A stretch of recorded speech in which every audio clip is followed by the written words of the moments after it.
क्या आपने कभी सोचा है कि हमारी यह धरती जो करोड़ों टन वजन रखती है, वो आखिर बिना किसी सहारे के अंतरिक्ष में कैसे तैर रही है? न कोई रस्सी है, न कोई प्लेटफॉर्म, फिर भी यह नीले ग्रह की गेंद सूरज के चारों ओर घूम रही है, बिल्कुल संतुलित, बिना गिरे और बिना रुके। आखिर ऐसे कैसे संभव है? यह किसी अदृश्य शक्ति ने इसे थाम रखा है, या फिर इसके पीछे कोई गहरा ब्रह्मांडीय रहस्य छिपा है? आज हम जानेंगे धरती आखिर किसके सहारे टिकी हुई है। तो चलिए इस रोमांचक सफर की शुरुआत करते हैं। सौरमंडल की शुरुआत आज से करीब 4.6 अरब साल पहले जब सूरज बना तो उसके चारों ओर गैस और धूल का एक विशाल घेरा घूमने लगा। धीरे धीरे इन्हीं धूल के कणों से हमारे ग्रह बने और उन्हीं में से एक थी हमारी धरती अर्थ। शुरुआत में यह एक आग का गोला थी। धीरे धीरे यह ठंडी होती गई, फिर समुद्र बने, हवा बनी और जीवन शुरू हुआ।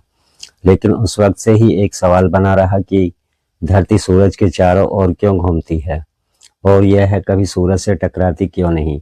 इसका जवाब छिपा है ग्रेविटी में, यानी गुरुत्वाकर्षण में।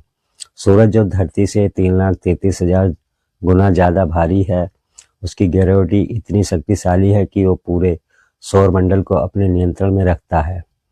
धरती को सूरज अपनी ओर खींचता है, लेकिन धरती की स्पीड उसे गिरने नहीं देती। यह वैसा ही है जैसे आप पत्थर को रस्सी में बांधकर घुमाते हैं। रस्सी उसे खींचती है, लेकिन पत्थर अपनी गति से घूमता रहता है। अगर रस्सी टूट जाए तो पत्थर उड़ जाएगा। वैसे ही अगर सूरज की ग्रेविटी खत्म हो जाए तो धरती सीधी रेखा में अंतरिक्ष में भटकती रहेगी। लेकिन इस कहानी में सिर्फ ग्रेविटी ही नहीं, बल्कि आइंस्टीन का जादू भी शामिल है।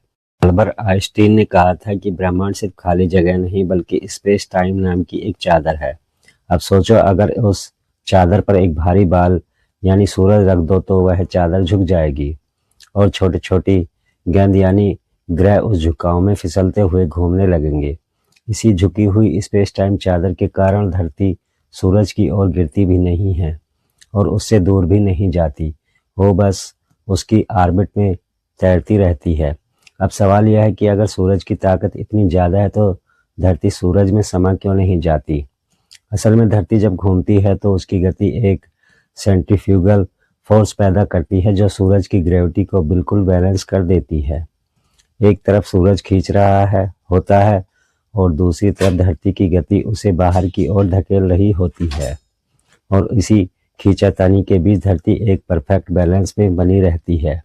अगर यह संतुलन जरा भी बिगड़ जाए, धरती सूरज में गिर जाएगी या फिर अंतरिक्ष में हमेशा के लिए भटकने लगेगी। तो अब आप समझ गए होंगे कि धरती किसी रस्सी या प्लेटफॉर्म पर नहीं टिकी, बल्कि सूरज की ग्रेविटी और स्पेस टाइम की ताकत उसे सहारा दे रही है।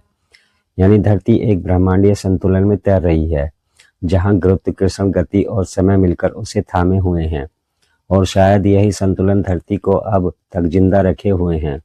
अगर आपको यह वीडियो पसंद आया तो इस वीडियो को लाइक करें और चैनल को सब्सक्राइब करें। धन्यवाद।